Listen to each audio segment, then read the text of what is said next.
Social मीडियातून ओळख पटवून पीडितचे शोषण करीत अत्याचार केला। दरम्यान तिला गर्भधारणा झाली। या प्रकरणी पोलिसांनी नराधमाविरुद्ध गुन्हा दाखल केलाय। सोशल मीडियातून झालेल्या ओळखीचा फायदा घेत एका अल्पवयीन मुलीला नराधमाने जाळ्यात ओढले। त्यानंतर निर्जन स्थळी बोलवून तिच्यावर अनेकदा पाशवी अत्याचार केला। पीडित मुलीला गर्भधारणा झाल्यानंतर हा प्रकार उघडकीस आला। ही घटना झरी तालुक्यात पुढे आली। त्यानंतर पोलिसांनी नराधम तरुणाला बेड्या ठोकल्यात। सचिन महादेव रहाटे राहणार वांजरी असे अटकेतील नराधम तरुणाचे नाव आहे। इयत्ता 8वीत शिकत असलेल्या एका 15 वर्षीय विद्यार्थिनीची सोशल मीडियाच्या माध्यमातून त्याच्याशी ओळख झाली। सुरुवातीला मैत्री करीत त्याने तिला जाळ्यात ओढले। शिवाय काही महिन्यांपूर्वी तिला निर्जन स्थळी भेटायला बोलवत पाशवी अत्याचार केला। त्यानंतर अनेकदा त्याने तिचे शारीरिक शोषण केले। अलीकडेच तिच्या प्रकृतीत बिघाड झाली।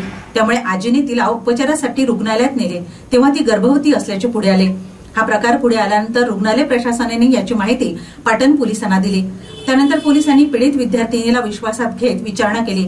तसेच आरोपी सचिन याच्या विरुद्ध विविध कलमान्वये बाललैंगिक अत्याचार आणि शारीरिक शोषणाचा गुन्हा नोंद केला।